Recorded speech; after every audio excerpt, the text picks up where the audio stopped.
right, I'm setting up all the technical stuff, and I've never done this before, so give me a couple seconds. I gotta figure out where I'm at.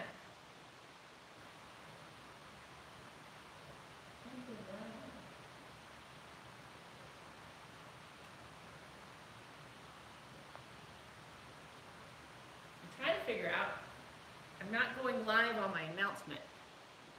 Hello? I'm not live on my announcement. I don't know if there's a way to do that.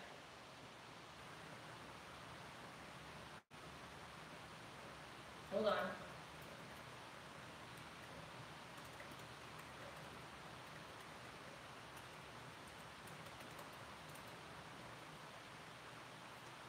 Try to get us situated. Hold on. Too many things. Can you hear me? Can you hear me? Thumbs up. Maybe. Maybe not. Hold on. Live. Hey, look, it's me. I can see the back of me. Awesome. Good. Okay. Let me get the food out, which should bring Mia out, and we'll start talking.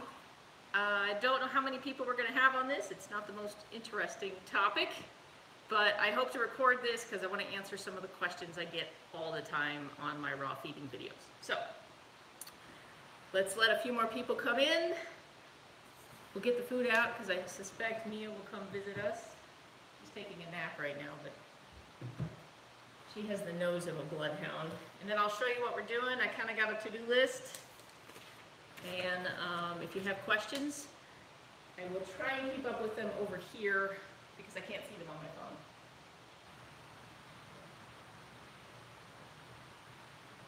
Yes, I spay and neuter all my pets. So if anybody wants a kitten, they ain't coming from my group. All right.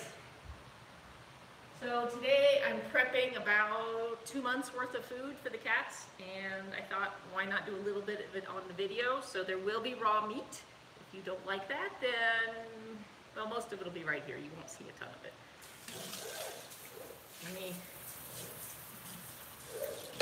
I will try and talk when I can. There's going to be some background noise with chopping and rinsing and all that fun stuff. But let me get all the food out so I can talk to you. Basically, I've been thawing stuff for 3 days to try and have it all ready to go. So hopefully you have all seen my previous raw videos and kind of have an idea. But I'll go through the basics. Some organ meats, yummy. Depressing them? No, I think it makes them a little more sane. They, male cats, when they're not neutered or desexed, their brains turn on to, I've got to breed, and that's my life. So while they can be actually really a friendly cat, like tomcats, their main goal in life is to maintain territory and make babies. And so I don't want my house covered in pee. It's very hard to live with a non-neutered male. And I give them alternative things to do. They have tons of things to do around this house. They get to go outside, and that's because you took away their need to breed and maintain territory, I give them something else to do. With the female cats, they go into heat every single month. They become really hard to live with every month, and both of them, you increase like cancer risks and all that sort of stuff. So I've extended their lives. They calm down, they want to be with me, and I give them other things to do. So no, spayed and neutered cats are not depressed. Don't humanize animals. People put human emotion on animals, and it's just not, it doesn't work. They have a touch of it, but not to that point. Yes, I did her around 7 months old, and no, she's fine before she came into her first heat cycle. Totally different subject, but dogs, I like to wait until their growth plates are sealed because the hormones from spaying and neutering, when you cut them off, change how dogs mature, and it can actually cause more joint problems and so forth. So we waited till Reese, our dog, she was about 13 months old, before we spayed her. Just a note.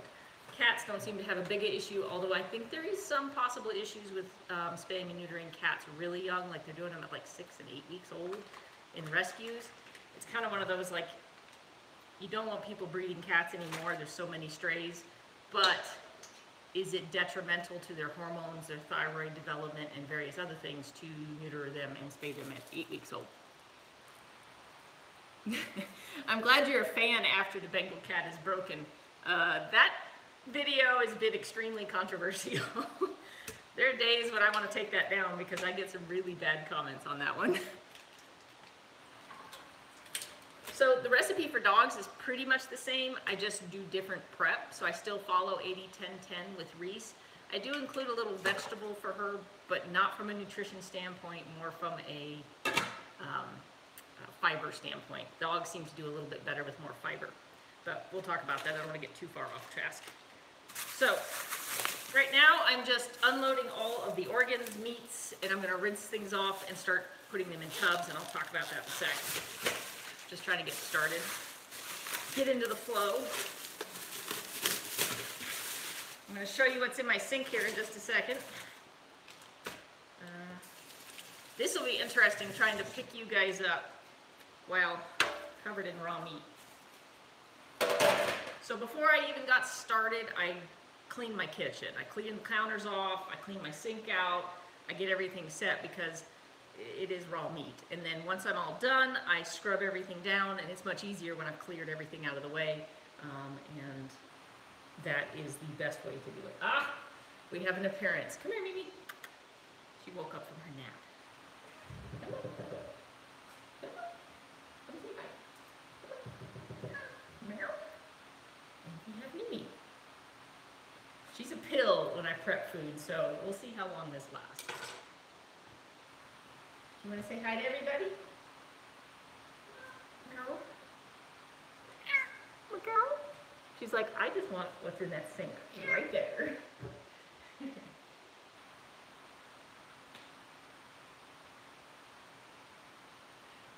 Yes, when you neuter and spay cats, their energy levels will go down a little bit, but you also tend to do it at the same time that they're maturing. So by the time a cat's a year old, their energy levels, whether they're desexed or not, go down quite a bit. So everybody wants cats to stay as a kitten, but some do, some don't. I like my Bengals because they stay energetic most of their lives, but the downside of it is that I have a lot more work. All right, say hi to Mia. Oh, we got two. There's Max. He's like, I smell things. And me. Let me flip you around so I can show the sink. So, this is everything that's going to last us for almost 2 months. It might be a light load. We've got chicken breasts, which I'll talk about that later. We've got whole chickens. We got some organ meats that I buy from a local supplier. We've got elk meat. We've got Cornish hens, which will be good chewing meats. We got some liver. We got some more elk meat. I think there's a beef heart in there and some beef liver. So that's what we're going to be prepping today. And yes, I love my gigantic sink. This is not necessary. I've been doing this for 16 years. This was one of the reasons why I put a really big sink in our house when we built it. Mia, are you ready? Do you want some of this? Max is like, where's my chair? I'll get you one. So, let's flip you back around. Okay. Hold on. Sorry, don't mean to make you sick. Okay.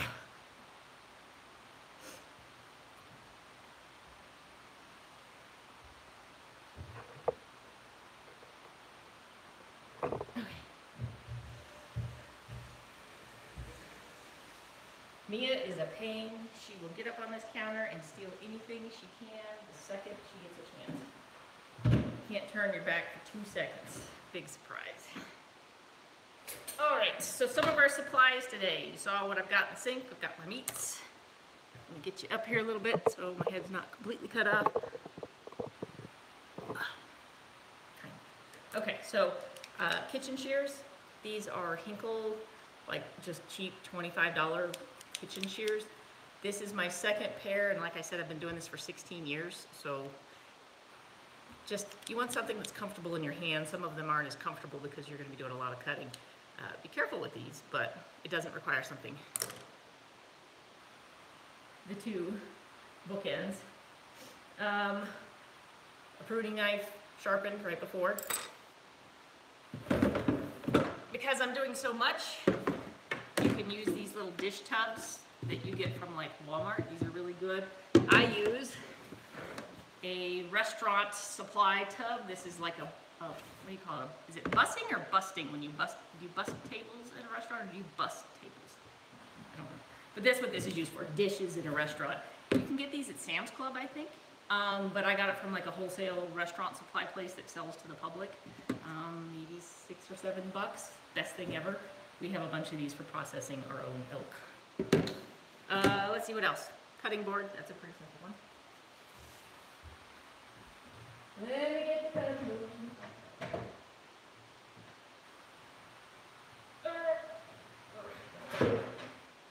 And there's Mia, of course. Cutting board. Bust tables. Okay. It sounds like, is it bust or, I mean, busting kind of sounds, I don't know.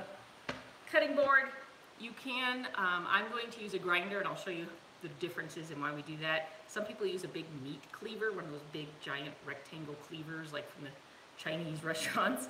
So you can get a meat cleaver instead of a grinder. That's about it. There's not a, oh, one more thing. Storage containers. Storage containers, you'll see these later on.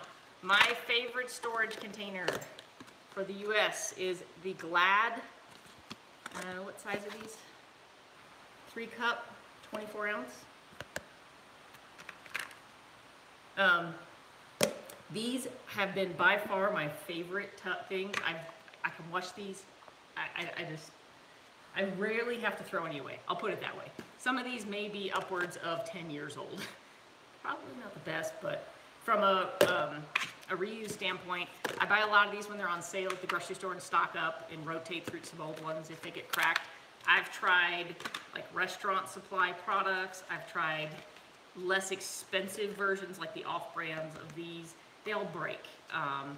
The one big thing that you do is don't drop these when they're frozen. That will break them. But the other ones just, they crack all the time and they get holes in the bottom after 1 or 2 washings. These are my favorite. Perfect size in the sense that this lasts my 2 cats about a day and a half, maybe 2. I don't like to leave the food in the fridge for too long, so this is the perfect kind of in-between size for how long we want it to last. They make different sizes if you have more cats, but this is what I use. You'll see I have a ton of these. That's it, that's my supplies. Tubs, knives, scissors, cutting board. Let's do it. On the 40-ounce ball jelly jars. I think a lot of people use jars, and if you have the room in your freezer, go for it. I mean, if you want to get away from plastic, which I would like to, the 4-ounce, the little teeny ones, the little ball ones, I think they'd be fine. You just want to make sure you leave a little bit of room for them to freeze. Let's see, 4-ounce. That'd be tight. You might only get like 1.5 meals out of that. Maybe 2 meals. It just depends on the size of your cat. So it would take up a lot more room in your freezer, but if you're only doing 1 cat, you may only need, what, 30 of them for a month? They might work. I would go up just a little bit bigger, so you have 2 days in there and it take up less room. I do like the jars. I do freeze some things in jars, but not that big. Like, what's this size? Is this like an 8-ounce? No, that's gotta be a little bigger than that. This might be work better, and you might just measure a day and a half to 2 days into the jar and leave yourself a little room, and this would work probably better. It would take up less room.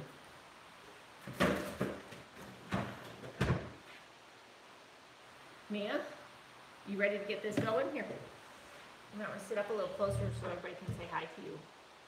And so you can smell. So, it's your food, so you can touch the counter. Normally you're not allowed up here. So meat sources. Everybody always asks me where I get my meat. Let me go through here.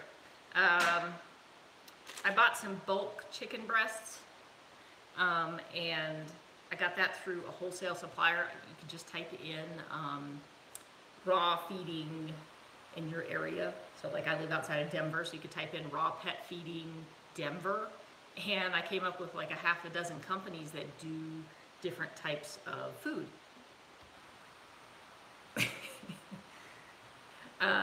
She'd just eat it. So if you're not going to eat it and you'll help prep, come on. I use them for organs. They produce a couple, like this is a turkey organ mix, which is mostly turkey liver, gizzards, and heart. So there's a turkey organ mix. It comes pre-ground. Not great per pound. I mean, you're probably paying $2.50 to $3.50 per pound for this, but it's organs. This is only 10% of your mix. Technically, gizzard and heart are not an organ, so just 10% would be the liver portion of this. I get ground rabbit from them. There's a few suppliers for ground rabbit, but this just helps with variety and protein. What else do I get from them? Oh, liver. This is chicken liver in little 1 pound bags. This stuff, the quality of it, this is more of a pastured chicken liver versus the grocery store. So for organs, I try my best to get the best quality I can because it's the smaller portion, but it'll have the bigger effect on the diet.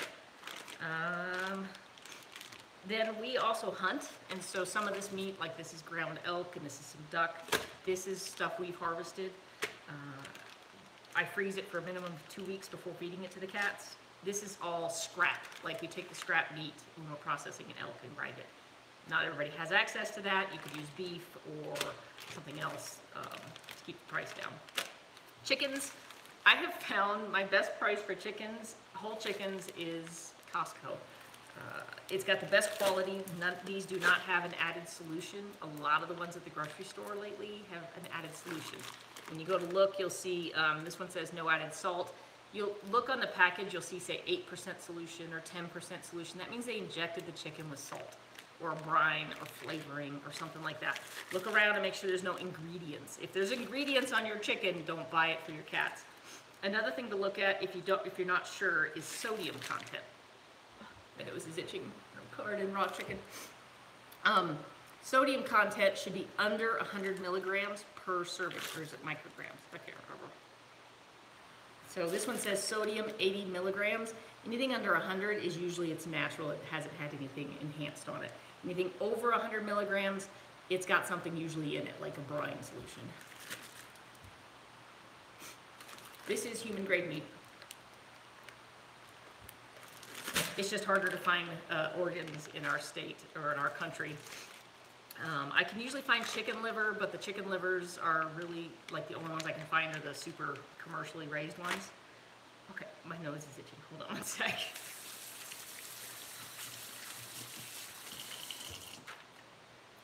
I'll be right back. Give me 2 seconds.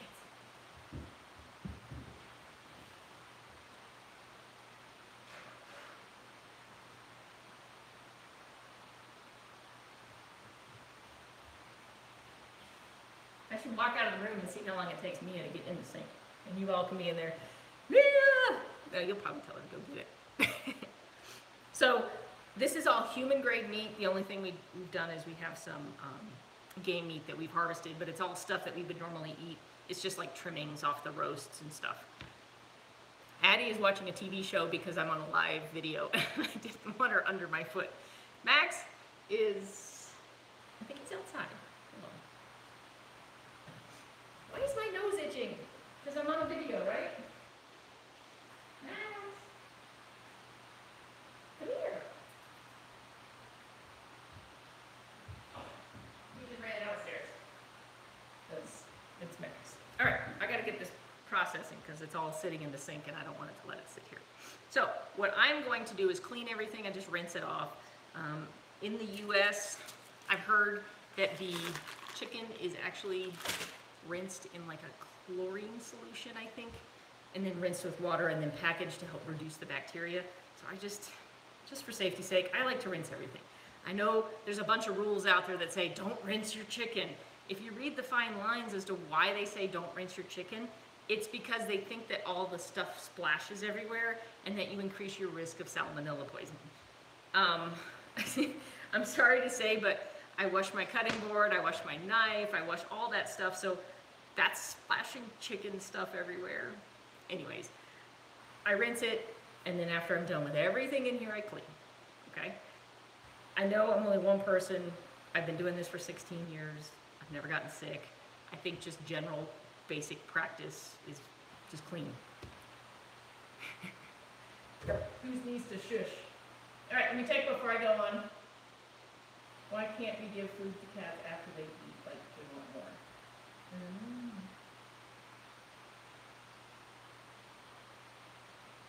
Hold on, I'm checking my questions before I go on. Oh, look, it's my booty.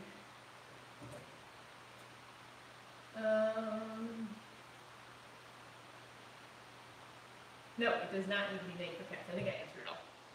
She's over here in the trash can already. Out you go. Why don't you sit up here? So, let's rinse this off and I'm going to show you what I do. Now, to go through this, one thing, now I've told you where my sources are. I go to Costco. I can go to the grocery store if I want, but I found that from a price standpoint, Costco works. Wholesale grocery suppliers or restaurant supplies, there's a couple, like I live outside of Denver. Again, you can Google restaurant supply, wholesale. Some of them will do cash, and so you don't have to have an account, you don't have to have a business license. They just deal with the public. And so you can buy 40-pound cases of chicken or turkey or chicken necks and things like that. And that is a really good option. I don't like doing it because it's an hour drive for me to the local one that I used to go to. And I hate breaking down 40-pound cases. I will pay a little bit more just to not break down a 40-pound case. Because to thaw a 40-pound case usually means you have to stick it in your bathtub, let it thaw, keep taking pieces off as it thaws. It's just, after, like I said, after 16 years, sometimes you're willing to pay things to be a little bit easier. But if you're on a budget, check out wholesale restaurant supply places that'll sell to the public. Some have been contacted so much by raw feeding people. Like the one place I go to has an actual list just for raw feeders. It's the same as their other stuff, they just shrunk it down to the 10 things they sell that most raw people will buy. And so that is a really good place to get prices. If you have a small business, like it may not even be something like this, you can get a restaurant, you can get like into these restaurant places that require you to have it. You just give them your business license and get in there, and then you can buy stuff for your animals. There's also co-ops. You can Google raw feeding co-op in your area, and those co-ops, sometimes they're just nonprofit. You join it, maybe there's a membership fee, a small membership fee, and they may do ordering, like bulk ordering. So they'll order from big companies, they'll order a couple thousand pounds, everybody goes in on it, and you split the case. So we have those in our area too. Again, it can be a headache. It can be a headache because of maybe it's once a month. You've got to make sure you're there to go pick it up. It's frozen food, you know. So again, you got to look at what's convenient. This place I'm using, it's a branch off of Texas Tripe. They do one in Colorado. They do some in Texas, and I don't know if they do them somewhere else. It's like, again, it's like raw feeding for pets in Colorado. And they deliver twice a month to some areas up and down our interstate. I'm flinging my knife around. They do them up and down the interstate, and that I go pick it up on a Saturday, and I have like, you know, like a certain time. Still a pain, but it's nice because I can get all my organ meats and some of my specialty stuff like the rabbit and so forth. It's a reasonable price.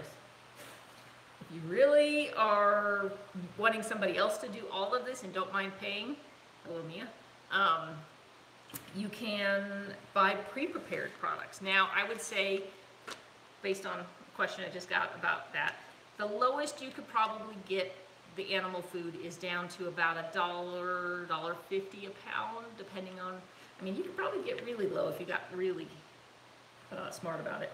But about $1, $1.50 is about the cheapest you're gonna get for the cats. Now keep in mind, Mia eats about little less than half a pound a day. So you're talking 50 to 75 cents a day per cat on the very low end. What I'm feeding is probably more around, with the organs, the extra meats, and if I bought beef instead of this, so let's just say I bought it all at the store instead of some of the stuff we supply, probably more around $2 to $2.50 a pound. Again, she eats about a half a pound a day. And so we're talking $1 to $1.25 a pound, or $1 to $1.25 a day per cat. So for both cats, I'm probably spending $60 to $75 a month. It really just depends. I do reduce that price because I use some of our hunted meat, and sometimes I come across deals that help. But I would say $60 for my 2 cats a month.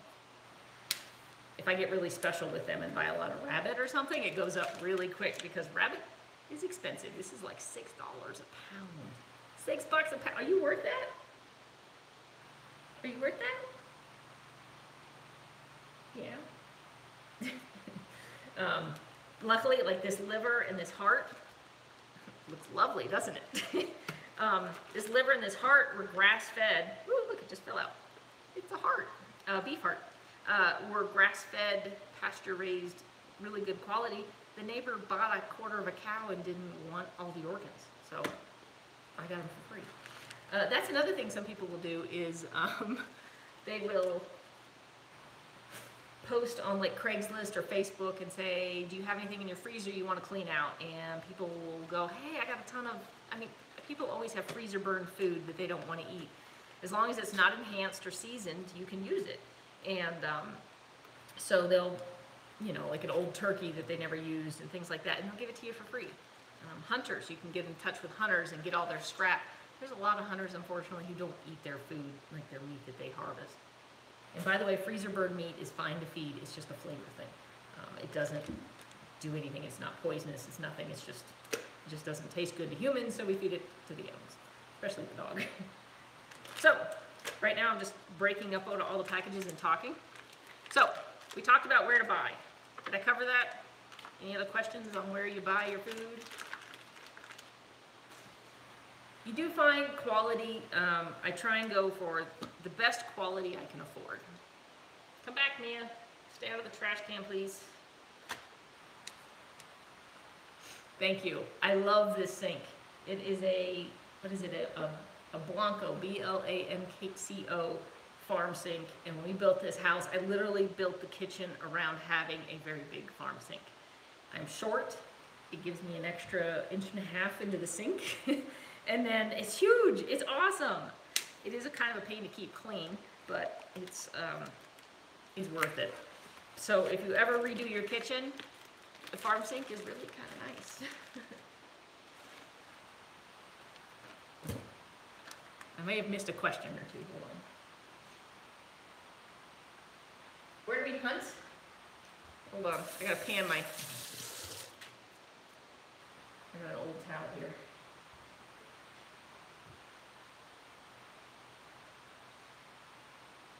You okay, babe? Yeah. Okay, just checking. Here I am again. Backwards, sorry. I didn't want this on the counter because if I put my computer here, it's gonna get, it'll be covered in chicken blood. I can't read, Haley G. Go ahead. It says, where do you usually hunt? I don't know why I can't do it. Oh, there it goes. Somebody else can. Mountain Goat, Alaska. Wow, you have been watching a long time. I think it was Mountain Goat in Utah, and he killed a Dall sheep in Alaska. That one's downstairs, the dead thing.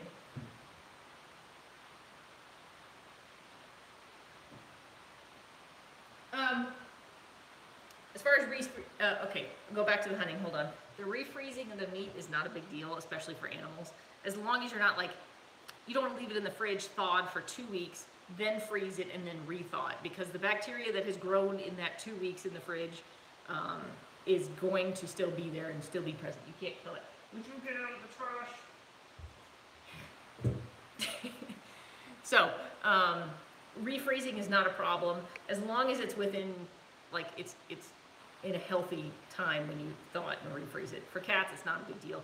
I do try and keep this as cold as possible. I may throw some ice in here while I'm talking, or put some of this in a tub and put it in the fridge so that it doesn't get bad while we're doing this, okay? Speaking of that, let's do that right now.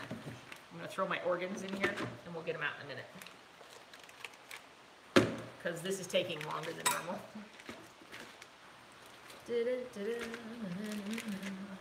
What, babe? It only goes up that. You hit the button down.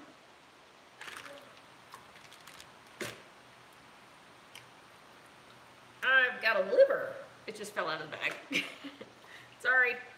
All right, Mia, hold on. I gotta throw this in the fridge. So let me put this in the fridge real quick. When we built our house, there was a couple of things, and I got the biggest fridge I could fit in here. Most of the time, we're like, why do we need this much room? But when I go to prep raw meals, it is the nicest thing in the world. If you can put an extra fridge in the garage, it helps for thawing, because I found that like thawing whole chickens and things like that, it has to sit in the fridge for 3 days, and that takes up a lot of space. All right, let's back up. Where do we hunt?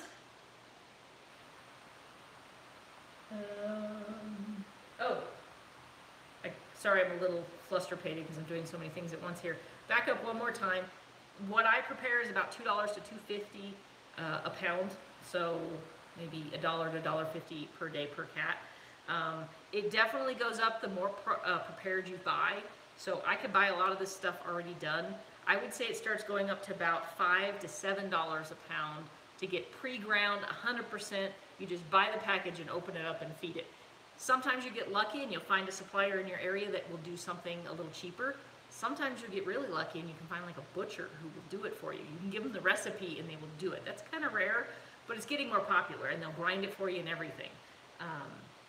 There's pluses and minuses to that. We'll talk about more of that, but anywhere you can go in basically anywhere from $1 a pound to probably $7+ a pound, depending on how much preparing you want to do. The vegetarian who commented, you know what, I'm so happy that you're feeding your cats raw, even if it means, you know, you have to buy something pre-prepared. I'm sorry, the budget's probably much higher then, but cats will eat anywhere from, say, 1/3 of a pound, maybe a little bit more, to 3/4 of a pound. Max eats more than Mia. He eats 3, 6. He actually eats more like ½ a pound a day. She probably eats less than ½ a pound a day. It all depends. She gains weight real easy. Yes, you. She's like, I'll take one of those. The whole thing, please. Is this bad? I'll give her a bite. I won't be that mean. She just wants to carry the whole thing off.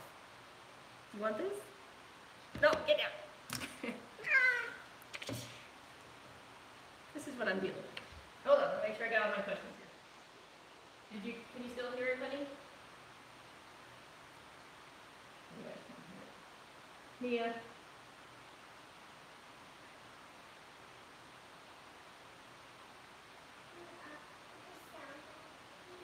Okay. I have to fix the show. Keep an eye on her. Good luck.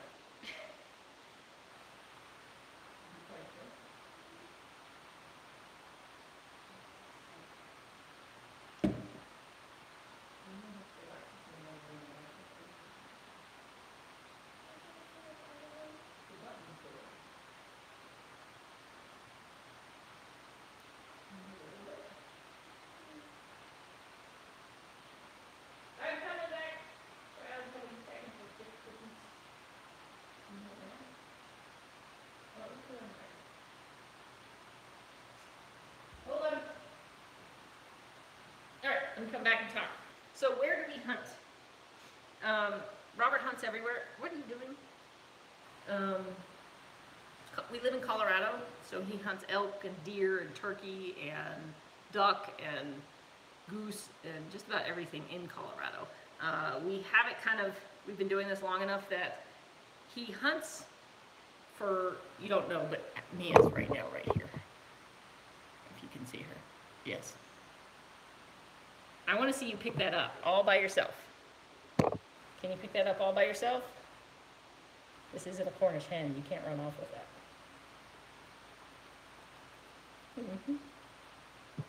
So anyways, we've gotten it so he can hunt for fun. So he does like bow hunting and he hunts for trophy. But if he doesn't get anything at the end of the season, we know where he can pretty much go for an elk every year and we can fill the freezer. That's all we eat for red meat is elk and deer. I don't think I ever buy beef. I buy steak every once in a while. I buy chicken and that's it. We eat everything else from our freezer. What are you doing? Here, everyone wants to say hi to you. Hold on. Say hi to the cats. Here we go. Let's go back. I'm getting Abby set up. So we can start working.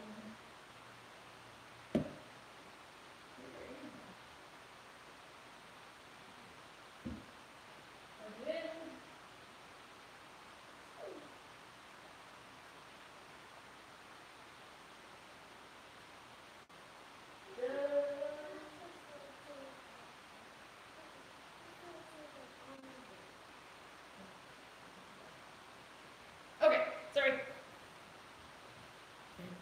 Mia's running off because she knew she got in trouble. All right, we got the, where do we hunt? Where are we at here? Hi, Max. Mia's stealing the show. What's this? He doesn't vomit if it's cooked, but he does. Start feeding my cat raw, but his immune system rejects it and vomits it up, so I can cook it before I feed it. You have to be careful on that. So, Adam. There's another question about Bengals, and then I'll come back to that. Adam, let me get to chopping. Hi. I'm going to tell you what I'm doing here in a little while. Let me get started, though.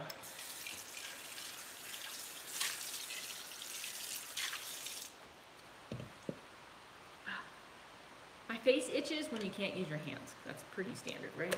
Okay. Apologize if I'm not looking at the camera, but I'm now using a knife. So, your cat vomits when you eat raw. We have heard some people have problems with that. It's best if you go to the forums, like say the Cat's Completely Raw and Proud Facebook forum. I mean, there's like some 20 or 30,000 people on there, so if you ask a question there, you're probably going to get a much more detailed answer. A lot of cats have trouble with cold meat, so that sometimes makes them vomit right back up. Some cats do have immune system issues, like digestive issues, and sometimes there's ways you can get around that, and I'm not particular. So make sure first you're not feeding really cold meat. You can take the meat and put it in a little baggie and stick it in warm water. Don't microwave it, just to take the chill off, that kind of thing. Some cats that will do better, make sure you try different proteins. So try chicken. Well, then turn it down on the little thing. She's over here stealing chicken. So anyways, try different proteins. So try chicken. If warmed up chicken, it gets vomited every time, then try turkey. Then try pork. Try beef. Try rabbit. Mia, she's like stealing it out of my hand. Get. Try all of them. If she has a problem with all the protein, then of course we got to figure out what's wrong with her system that's rejecting it. But a lot of times it's just the temperature.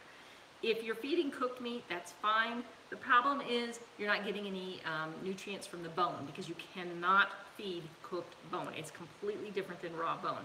So you need to be supplementing with something like a bone meal mix. And I'm not 100% sure on the ratios. So be careful, because if you're just feeding, say, cooked chicken, it's not a complete diet. So you need to check into that or be supplementing on the side while you're trying to figure that out. Some cats, they're eating too fast. That's another one. So you want to slow it down, maybe put a little tablespoon down, let them eat that, let their stomach settle. Again, if you're still having vomiting issues when you've done the slowing the eating and the temperature, and you've tried different proteins, then you might have to get somebody more expert involved, like a homeopathic vet that is experienced with raw diets, to maybe do a digestive enzyme or something like that.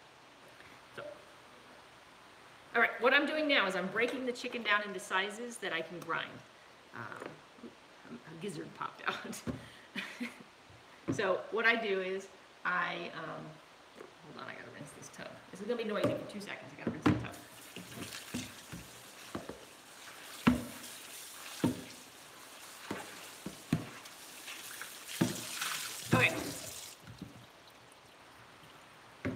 go about why I grind versus what they chew on in just a second. But right now I'm just breaking it down into sizes that my grinder can do. So like taking the legs and splitting them in 2 pieces. My grinder is pretty powerful, so I can, and my husband does this for me a lot. He's so much better. He can do this in no time. And doing this on camera is a lot harder than doing it when you're just sitting here. So, I will take the skin off in some areas just because commercially raised chicken in the U.S. is so fatty. I don't take it all off, but I'm taking off a good chunk of it just to kind of reduce the unnecessary fat content in it. I don't have kittens. I'm not trying to gator to gain weight. I do like to feed some skin, but I don't like to feed these big giant chunks of fat that come on these commercially raised. I mean, it's just disgusting. Like, look at this. It's huge. Okay.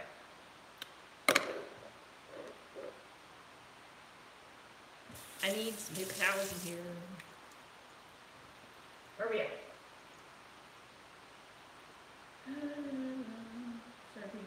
Max, you know, Max is recommending. Yes, room temperature. Hey!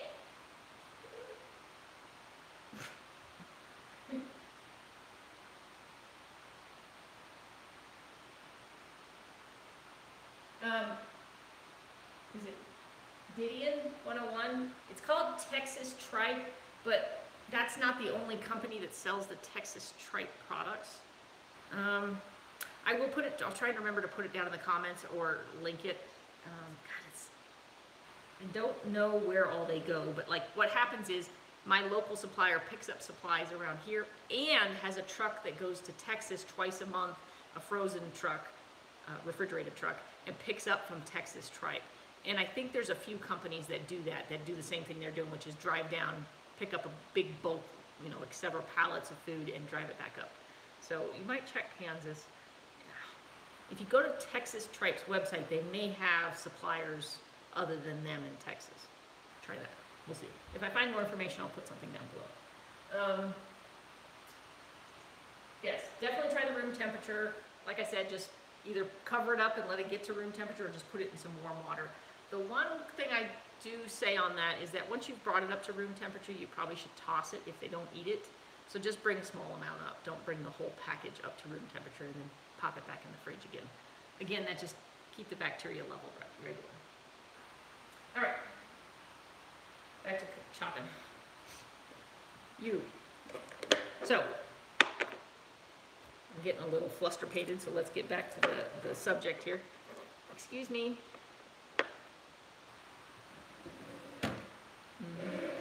Hey, get down, get down. She's gonna run off with a chicken leg here in a second. To keep costs down,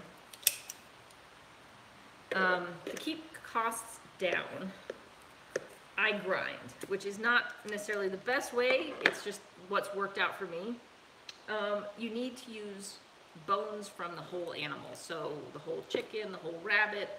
You can't just feed chicken necks. You can't just feed chicken legs for your bone content, only because the weight-bearing bones will have different nutrients in them than, say, the rib bones. It's just got different concentrations of calcium and magnesium and all that sort of thing. So you do need to feed a varied amount of bones. Well, cats can only chew physically certain size bones, like the rib bones or the wing tips. Some people will feed wings to cats. I moved away from that because especially the commercially raised chickens in the U.S. are huge. If you're not in the U.S., you may have normal sized chickens. This is like a 5-pound chicken, which means it was probably about 8 pounds when it was on the ground. That's a huge chicken, and the bones get heavier. So we'll get to the teeth plaque thing here. I used to let them chew wings, but I had a couple of chipped teeth, and so I've moved away from the heavier bone chewing for the cats. So how do I get the bone content in there? I used to do a lot more Cornish hen, and they would chew that. Again, the leg bones, even on a Cornish hen, are a really hard bone. So I started to move away from that. So then I'm like, well, what do I feed them? Some people will go down to like feeding mice and chicks, like baby chicks. Like these are feeder animals like you'd buy for like snakes. Like baby guinea pigs, I'm sorry to say. So anyways, some people will move all the way down there and get really small bones, which are perfect for cats. They just drive your price up. So what I've started doing is grinding the bigger bones. Some people will take the cleaver that I mentioned, the big Chinese cleaver, and they'll chop up these bones into, like, say, 1-inch chunks, or they'll use a mallet. You could use a meat mallet and crunch them. This would help avoid grinding, and you would avoid tooth damage. You do want chewing. There was a question just a second ago about the raw diet and teeth. One thing that happens is not eating the commercial food like the kibble and the grain. That reduces the amount of plaque and tartar automatically. So just feeding a raw diet, even with no chewing, usually the teeth are a lot better. But without any sort of chewing on bone, you will have some plaque develop. So I kind of have come up with a compromise. Budget-wise, it's cheaper for me to feed a whole chicken than it is to go and buy small little animals that have really teeny bones. So what I've done is I grind up the big bones of the chicken. I give them, like, here's a wingtip. Let me cut this off here. This is a wingtip.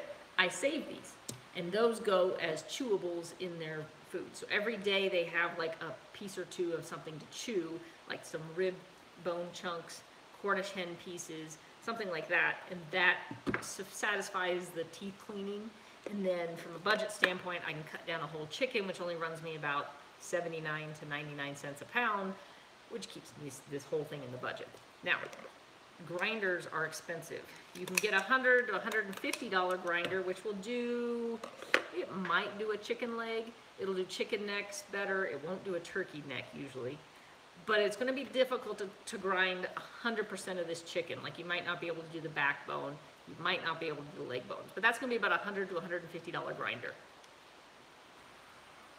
Okay, we have a spammer. And what we've got is a more powerful grinder. It's called a I need somebody as a moderator so that I can do this. I've got a 3/4 horsepower grinder, and that will do pretty much anything I want. It'll do turkey necks, it'll do these chicken legs. It spits them out and so fast, it's kind of ridiculous. I need to go get rid of this guy. There's always one. I think you can you like make somebody a moderator in your live feeds? I can't remember how that works. Hold on. Hans.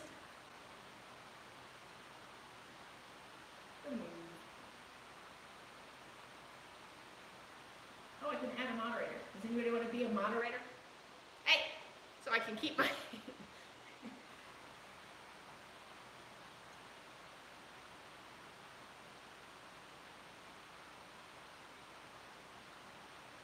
Okay, good. I think I hit him, but it's hard to do when you're handling raw food here. Who is this?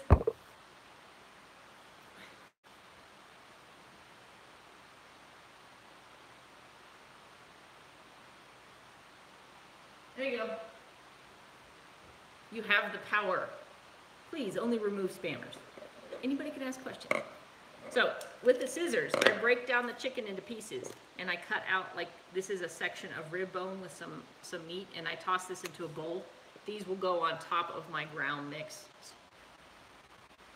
I think I set somebody. Am I still on? Okay, I had a spam phone call. I should have turned this off. My first live feed. Sometimes you make mistakes. All right. Now, I think I've covered where to buy. I've covered, okay. Here's a topic that comes up a lot. Meat quality. Gosh, my nose, it refuses to stop itching. By the way, my porch is open so the cats can go out. The allergies here have been so horrible in Colorado. The trees, the pine trees, my deck looks like somebody spray painted it yellow. It is disgusting. You'd think we live in, like, Florida. So anyways, meat sources, like the type of meat you buy. Now, ideally, in a perfect world, I would feed my cats something like a prey diet, a full prey diet. So like they'd get mice every day, and they'd get little chicks, and you know, rabbits, and you just plop it down, they eat it, it's got the fur, it's got everything, and, you know, in a perfect world. If anybody's looked up the prices of feeding mice and so forth to cats, it's very expensive, it's ridiculous. Some people feed it as snacks. Mine, they play with it, but they don't eat it, so it's not worth it for me. So that is the ideal diet, because that's as close as you could get to what they would eat in nature, if that's what you're trying to replicate. Unfortunately, cost-wise, that's ridiculous. So next best from there is if you can get pasture-raised organic products. So like if you want to buy chicken, you're buying chicken that's running around in the field its whole life, eating mostly grass and bugs and not a whole lot of grains. Ideal. Again, that's expensive. You're talking $4 or $5 a pound for those type of chickens, if not more. It's very hard to source that kind of thing. So, but if you can source pasture-raised animals and your budget can fit it, the best thing. You're going to have the best nutrient ratio within your meats. You're going to have, like these chickens, the breast sizes are huge. They're ridiculously huge. They're not supposed to be that big. They're bred to be that way. So, ideally, pasture. Next best, if you can't afford that, is organic. And when I get a good deal, I'll buy some organic. Again, I try and feed what we harvest in the woods, which again, that's ideal. It's super organic, but it's kind of expensive. Like, I can get this bird for about 89 cents a pound. The organic version of it is about $2.50 a pound. So that's a big jump, and that's the cheapest I can find organic in this country, or in our area. Yes, I have. I'll talk about that. So anyways, organic. So I'm doing probably 3/4 commercially raised, which is not the best chicken in the world, like my best source, but it fits in our budget, our monthly budget. I have started supplementing with a vitamin, and I'll talk about those later. And I do try and supplement with organic and pasture raised as much as I can, as much as the budget will afford. Lastly would be like, the worst kind of meats would be like what you would call 4D meats, which would be dead, dying, disease, something or other. I don't know, there's a reason behind that. A lot of that stuff is used in your pet food. It's non-human grade. Say it died on the way to the butcher, it was sick, it was euthanized, that kind of stuff. That would be the worst meat to feed. So be careful, because there are some raw suppliers out there who do use 4D meats. So read the fine print. There is one in town in Denver that I was even looking at, and then I happened to look at the bottom, and it's like, oh, this is the worst of the worst meat, the stuff that was euthanized, that might have the euthanizing chemicals within the muscles of the animal. I mean, it's the worst thing you can feed. I do feel that raw food, even commercial raised chicken raw food, is far better than cooked, processed kibble. So, is this the absolute best? No. But is it fit in the budget, and has it worked? Yes. So, you gotta be realistic. I'm not gonna spend $200 to $300 a month feeding 2 cats. Somebody mentioned raising your own, and I've thought about it. We live on an acre now. Technically, we're not supposed to. Where we live, the zoning is I can have, it's either 3 or 4 chickens. That's not very much. So I could basically have some laying hens. To make this feasible, I would have to raise, like, say, Cornish crosses, which grow really fast. In like 60 days, I could raise the meat for the cats for almost a year. I'd have to do some numbers. It may be more than that. But in 60 days, you can harvest them, and I could feed them soy-free, corn-free grain. I could make it organic. I don't really have pasture for them. We live in the woods, and barely anything grows here, so they would have to be grain-fed. I wouldn't have any other options, and I would have to basically gamble that nobody would turn me in, because I'm not allowed to raise that many animals on this property. So I have thought about it, and I'm still scheming on that. Maybe.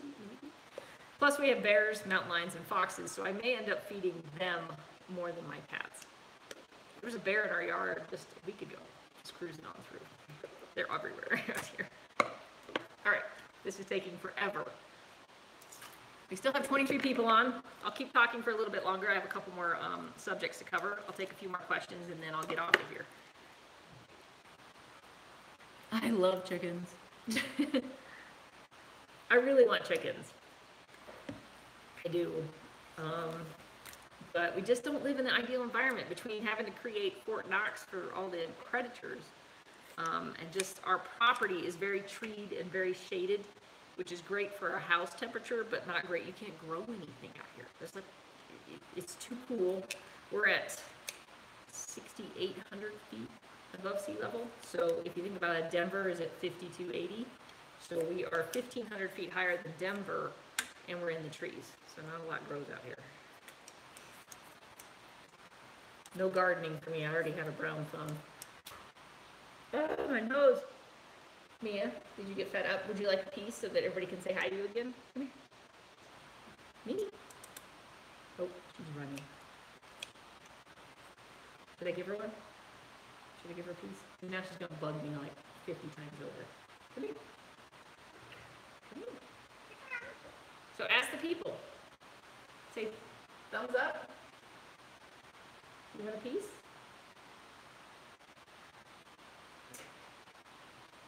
You want another piece? You already had breakfast. The purring, you can't hear it, but the purring level going on right here is ridiculous. Here you go. Not the whole thing, right here. Hey. Do you want this? Say meow. Can you do meow?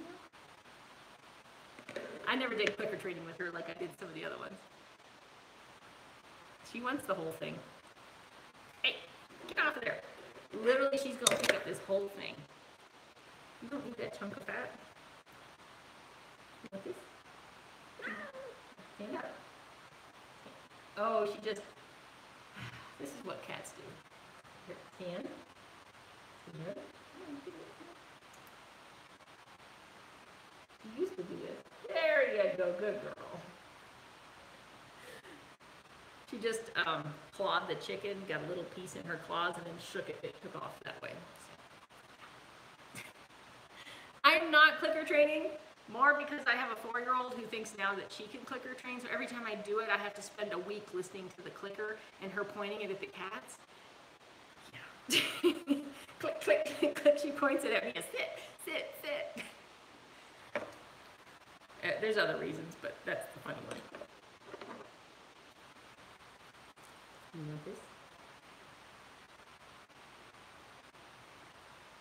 You're getting dripped on.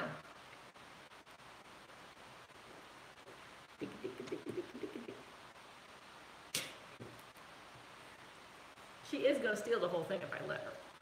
Look, look, look, look, look! You got no shame. None at all. You have chicken blood on your head. I just kissed you.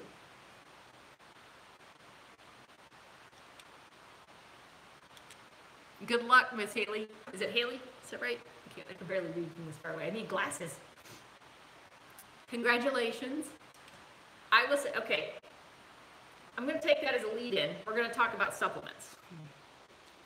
So, supplements. I've never supplemented, except for the one thing that I should supplement more consistently with is fish oil. That's the big question. I'm using a commercially raised product, which means the omega fatty acids, omega-3s, and omega-6s are really out of balance. That's one of the side effects of feeding a commercial raised product. So, technically, you should really supplement with fish oils. I use, let me get it. Don't steal it, man. It's kind of grimy. But a lot of times I'll use this grizzly salmon oil just because it comes in a nice pump and I can just pop it on the food, especially for the dog. She'll take fish oil capsules, but every once in a while this thing just stinks. Fish oil will be the #1 thing to supplement.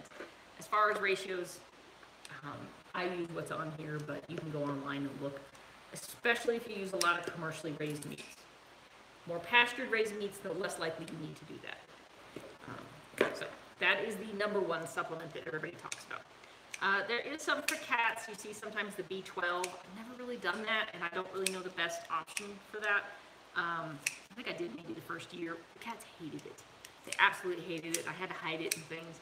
And then it was kind of questionable as to whether or not. So I'm not the expert, but I do not supplement any B12. Taurine. That is the last really big one you hear talked about a lot. Taurine. Taurine is present in meat, especially the darker the meat. So like the leg muscles, beef heart is a good one, or any heart for that matter. But taurine degrades when frozen. So what if you freeze your food?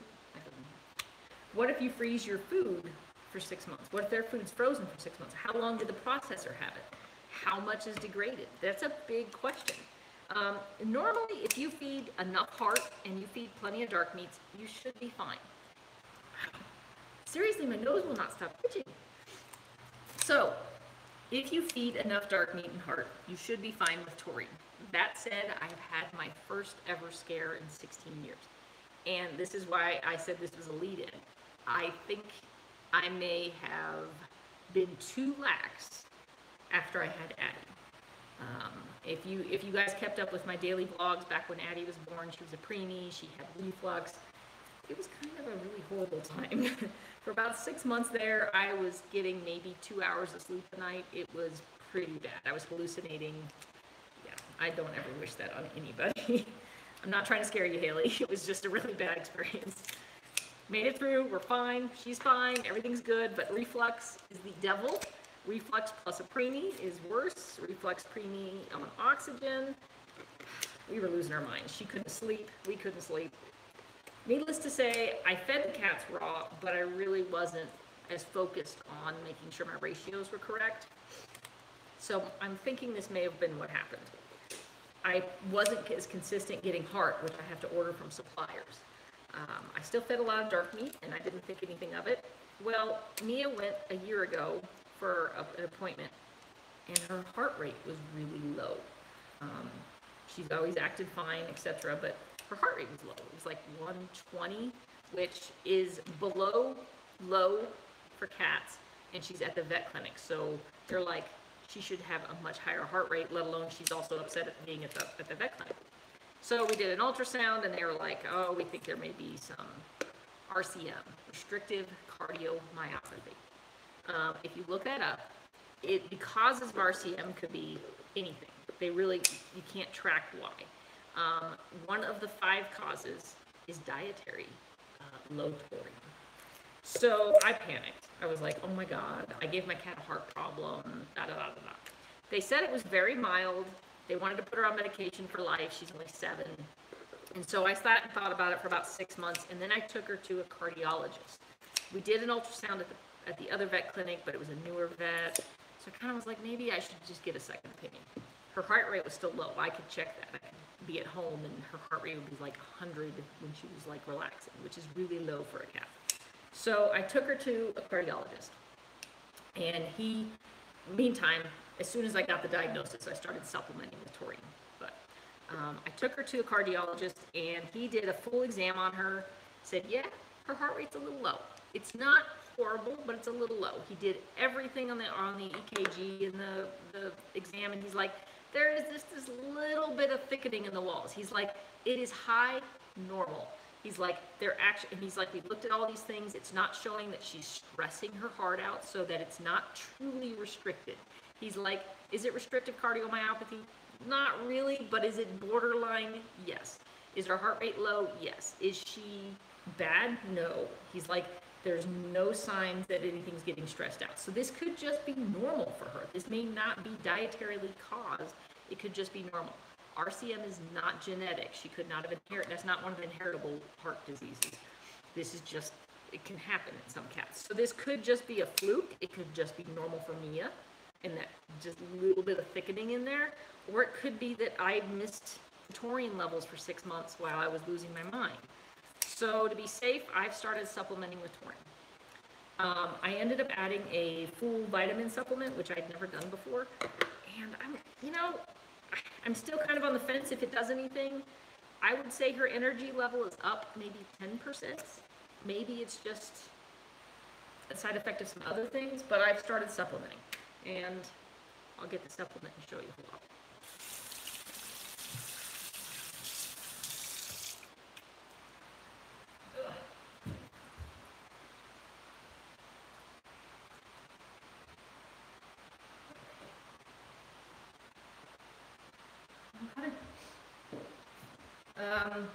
Kitty Bloom,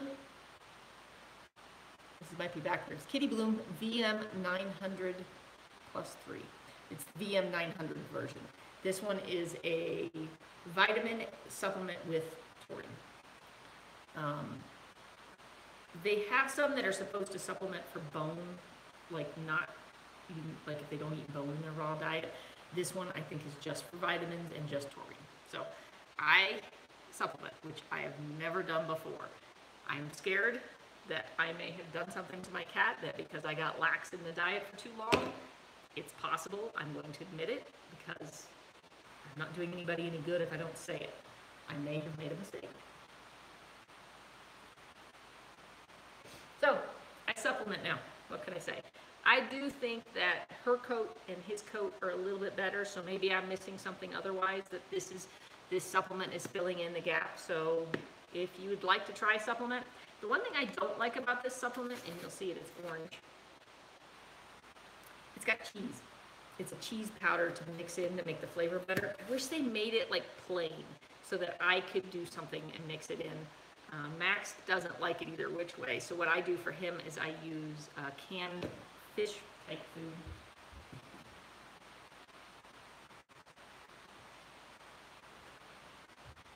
I use Earthborn Holistic. I use a couple of their fish ones. This is skipjack and real mackerel. Because I like to add fish into their diet anyways, this is a grain-free fish product. I'll use this, or I'll use, this one's not the one I use, but it's close. I'll use these sardines with water, not the olive oil. I'll use the water version, and this, they don't like the olive oil anyways. I'll use this, and then I'll just take a teaspoon of this and then put the vitamin in it in the morning, and they'll eat it. Mia eats it anything. She'll eat it with anything. She doesn't care. Max is a little more picky, but sardines are good. At least like once a week, feed something like a can of sardines and split it up. I don't like to feed a ton because they'll get diarrhea if I fed like a whole meal of sardines, so I'll mix it with what they're eating. Again, just with the water. Or I use the Earthborn Holistic. I found that this one has the least amount of ingredients, and it just has fish. They have other versions, but I like just the fish one. Okay, so I supplement before I get the hand started.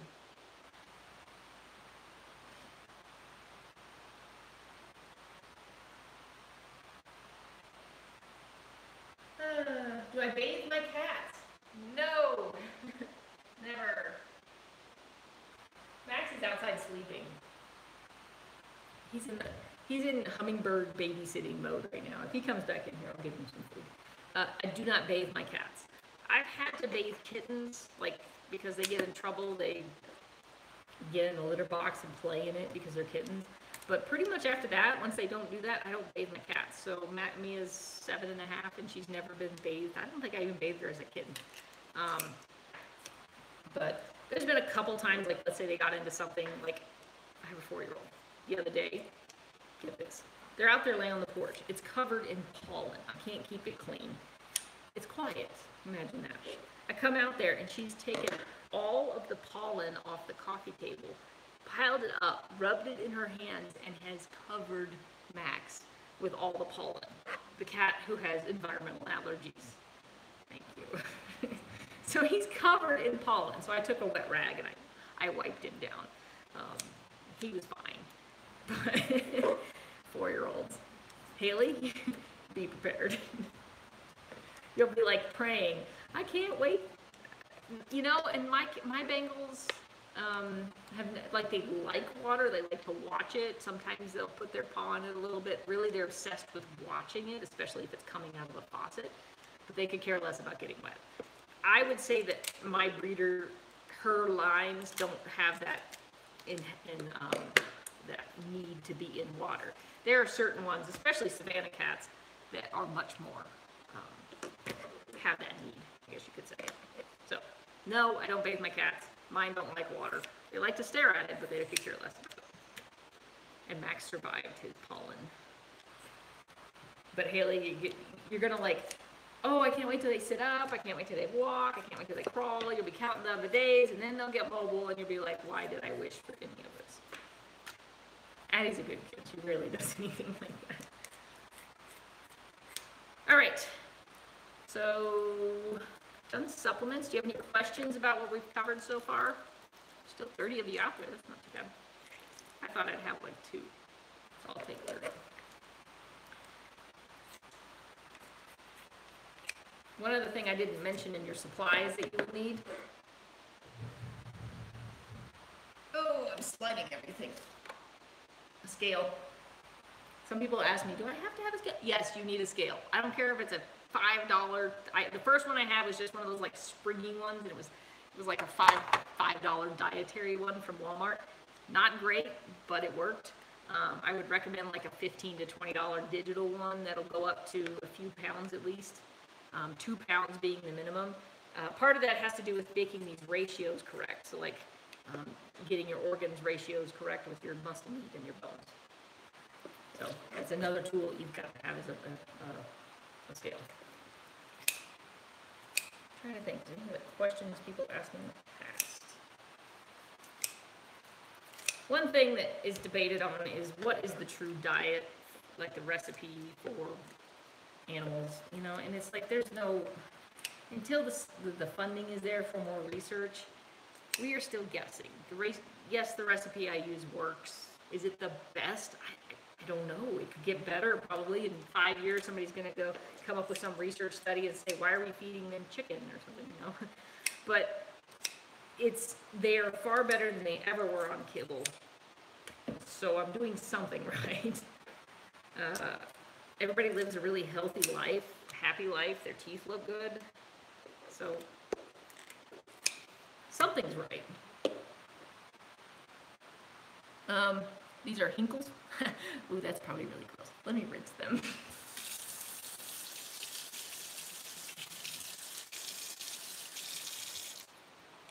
Sorry about that. These are J.A. Hinkles International Stainless Steel scissors. I mentioned before at the beginning, these are about 25 bucks. They're really comfortable. Like this is rounded so it doesn't, and it's thick so that I don't get too tired.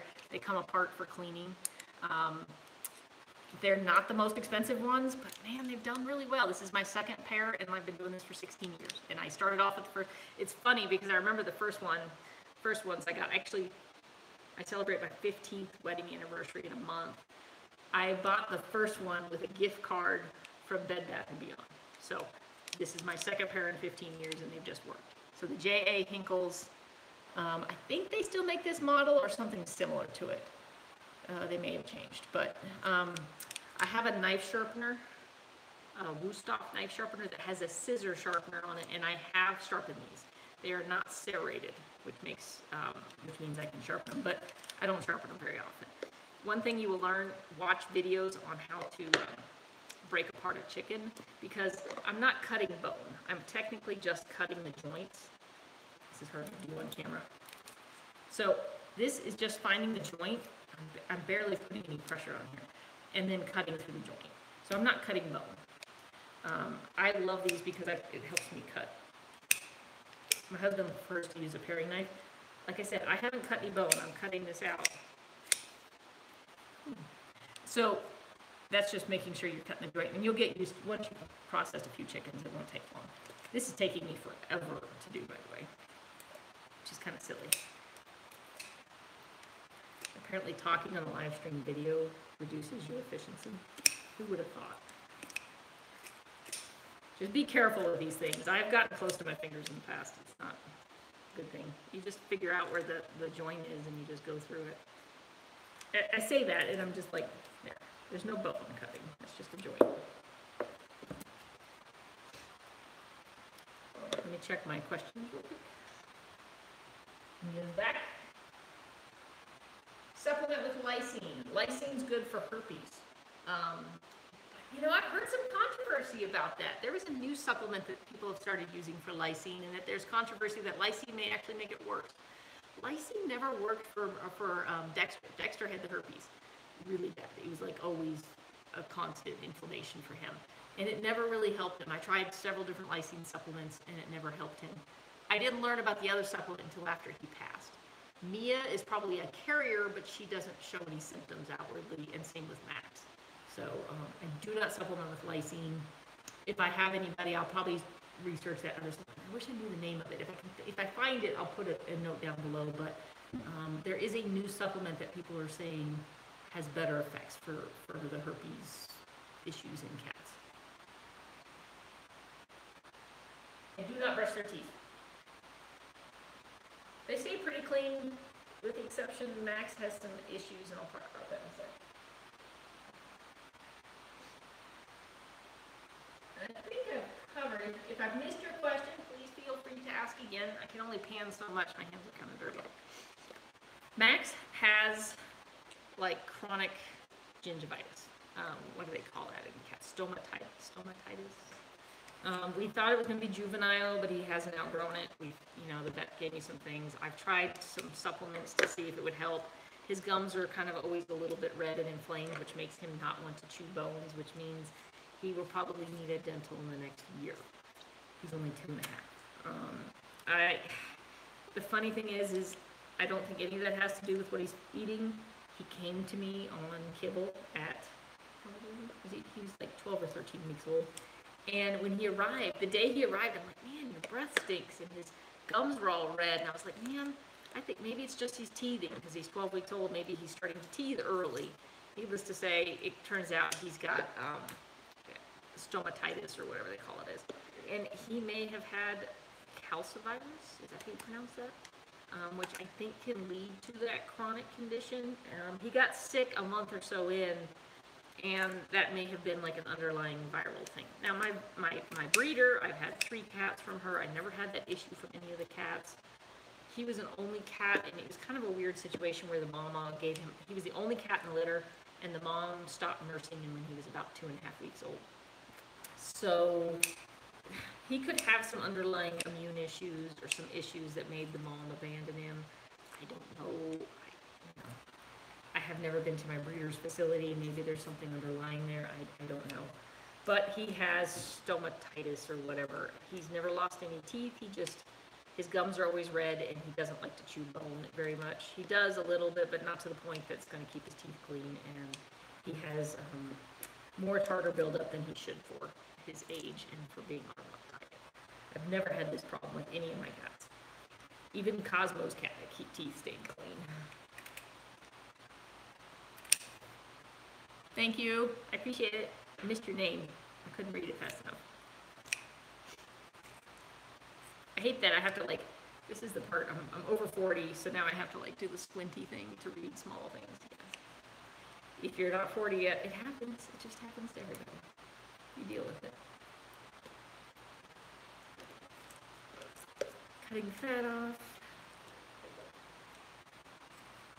So what I do in this bin over here, just to kind of give you an idea why I use this, and what I'm going to do is get some stuff out. I'm going to start mixing organs in. I'm going to start cutting my organs up, and I mix everything fairly evenly so that when I feed it into the grinder, everything kind of goes evenly. The eggs, the organs, the muscle meat, and so forth. And then after I grind it, if you've seen my previous videos, I put it all in the little plastic bins, little small plastic bins, and then on top of those, I put my pre-ground elk meat that I already have. I'll put these pieces of chewing, this is some chunks of chicken breasts and ribs, and I'll cut up some Cornish hens.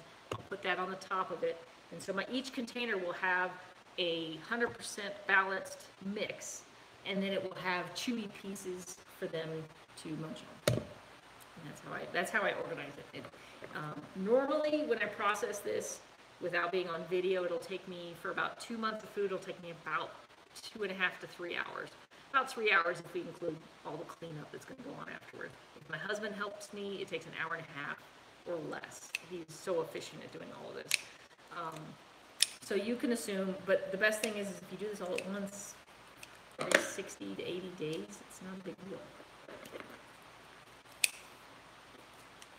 The first few times it's going to take you a long time. Learning how to cut the chickens up, especially if you use a cleaver and you're not using it. I held off forever getting a really expensive grinder because that grinder cost about $350, maybe a little more. We used a bunch of coupons and savings that we had from Cabela's. But that thing has paid itself off because I've been able to buy less expensive cuts of meat. And the time saved is ridiculous. We used to have a little small grinder, and I barely put anything through it because it just would take forever. So the time save alone has just been crazy. So yeah, it's an investment at $350, especially if you're not hunting. We grind our own food, like, ground elk, that kind of thing. So that makes sense for us. But if you can afford it, or you can buy one used, they're really nice. The Weston I think it's the Weston number 22 would be your best.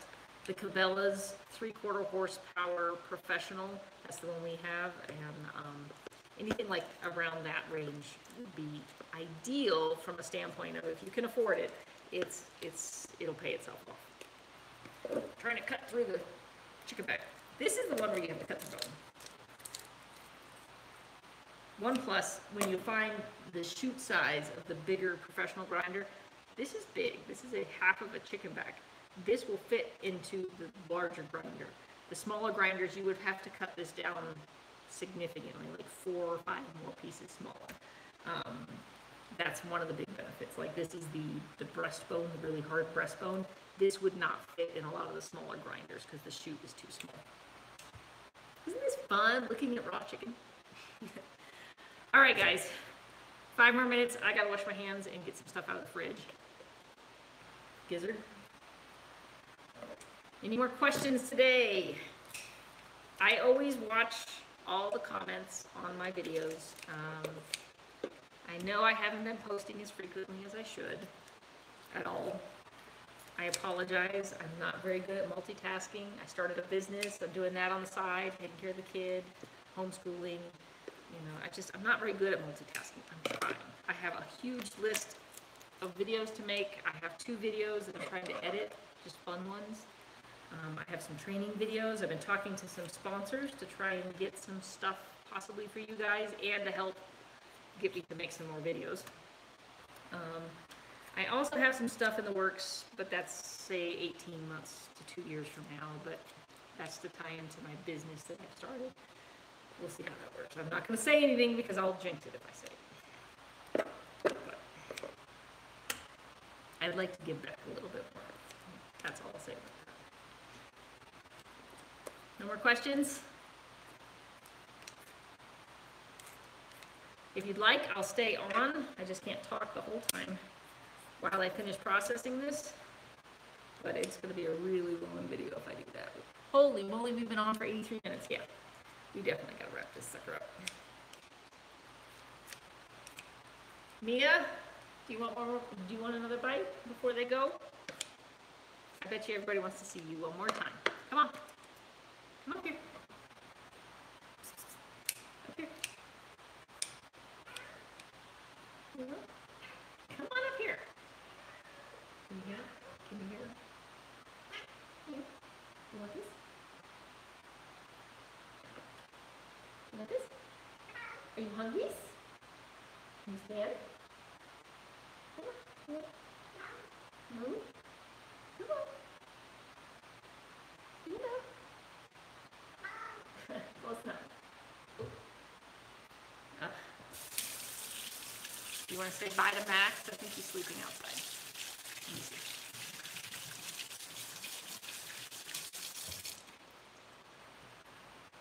You're not going to eat it? Are you done? There's Max. Max, you want a piece too?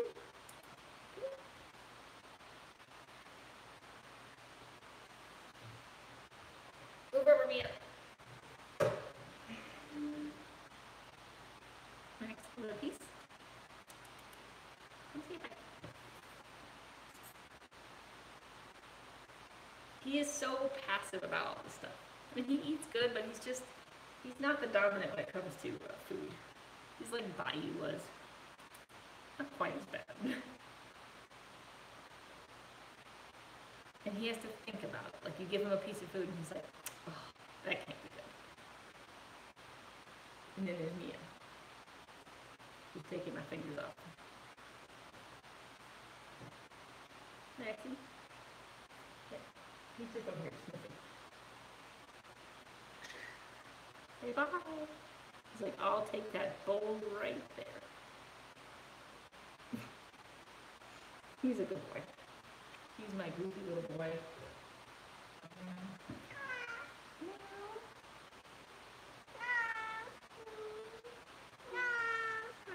Chicken. Do you want to just go in the tub? Take a bath of chicken? Alright guys. Oh, what was your last question? Is the breeder still available? Yes. I never put this on video. I don't know why. The breeder where these guys came from is called Bishop's Bengals out of California. Her name is Karen. I've gotten 3 cats out of her, Mia, Max, and Asia. I would say from a look standpoint, I love the direction she's going with the cats. Prices have gone up, I'm afraid to say. I've never been out to her facility, but Karen's been very forthcoming with me on everything. She used to feed, I don't know if she feeds 100% now, but she used to feed half raw, half kibble with the kittens, and then I think she kind of went to like half cooked, half kibble. So I don't know if she feeds raw 100% now. She does keep the kittens until 12 weeks, which is a big plus. I think you should, when you're looking for a breeder, get one that keeps cats until they're 12 weeks old. It's better for their socialization and maturing, I guess you could say. They get a better idea of how to be a cat, social hierarchy and stuff like that. Luckily, Max was raised with some other kittens that were similar age to him, so he wasn't an only child, because that can be problematic. So Bishop's Bengals out of California. I think that's about it. Let me go back. Let me see if I have more questions.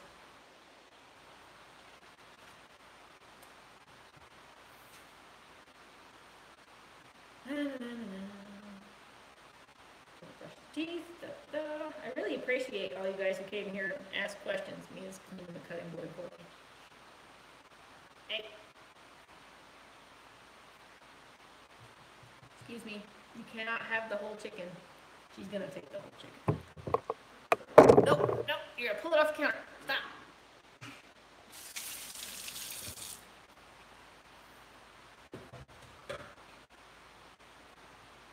Isabel. No fear, no care. This is what I mean. Like, literally, I can turn my back and she will jump up here and carry this off if I'm not paying attention. You are getting spoiled today. Just for the TV. Is that good? All right. Oh, male or female? You did ask that question earlier.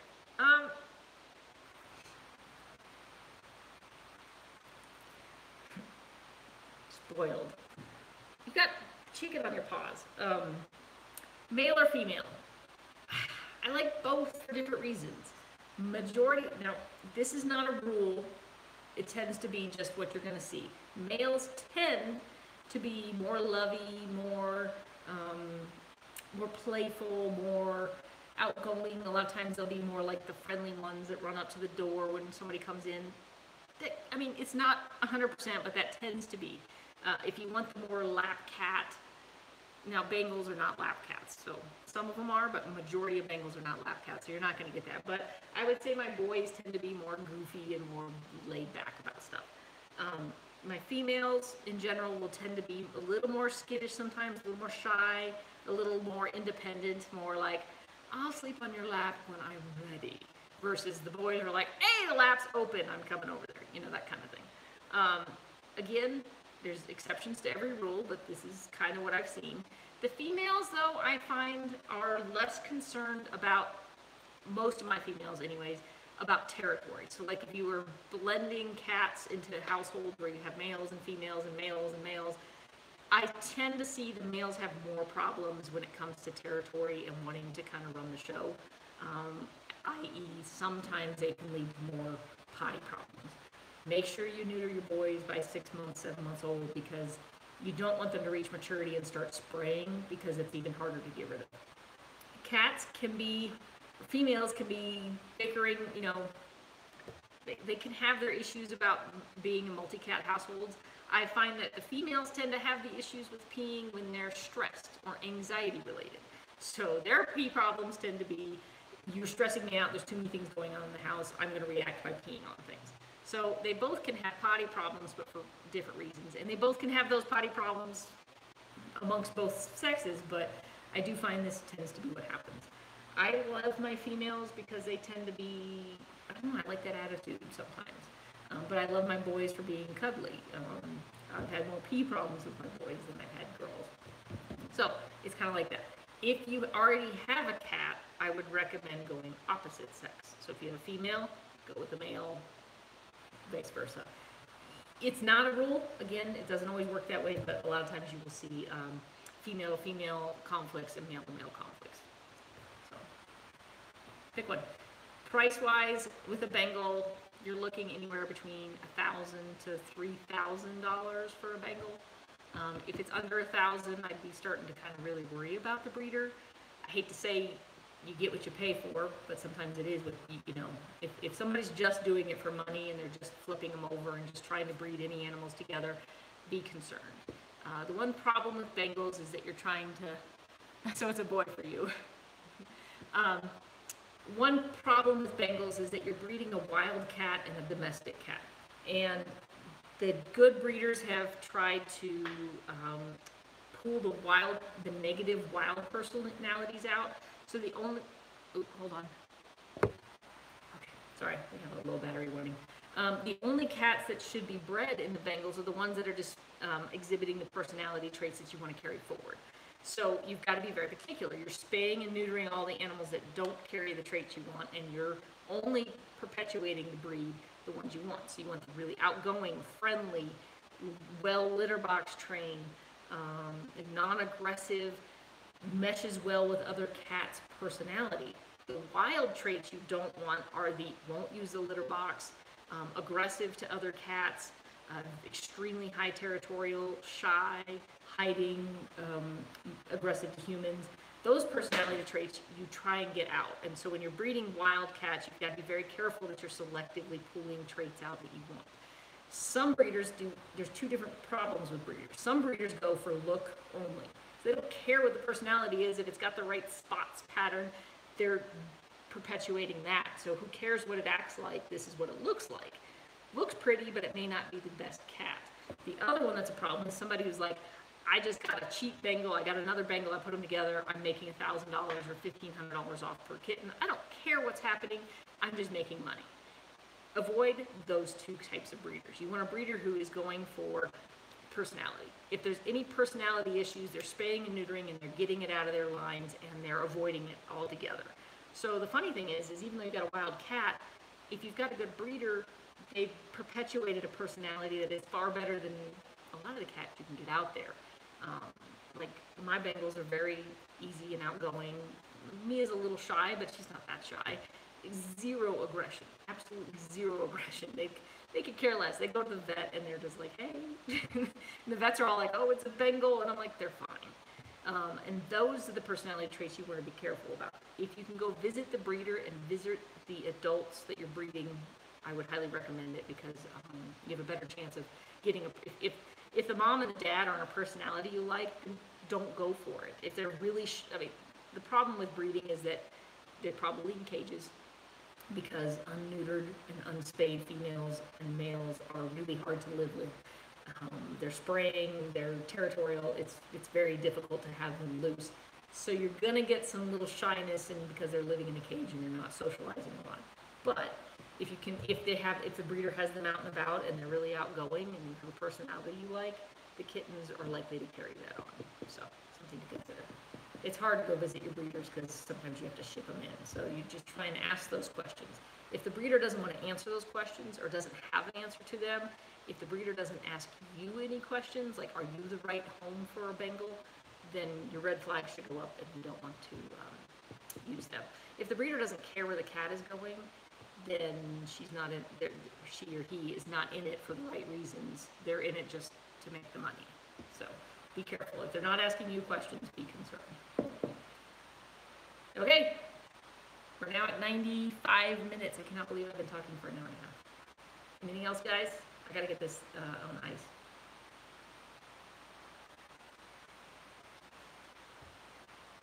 Hold on, I'm popping over here to make sure.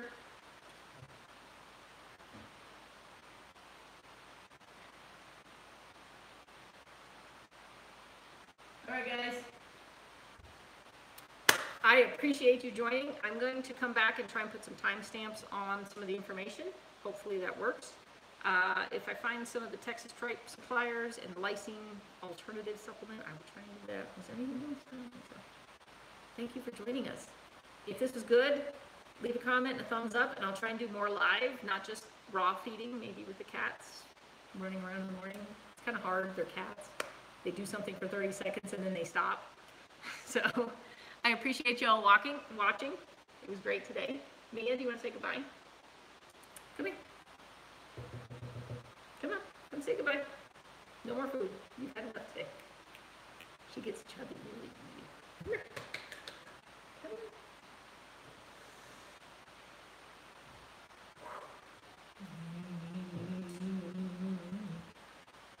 I think Max is going potty. Appreciate it.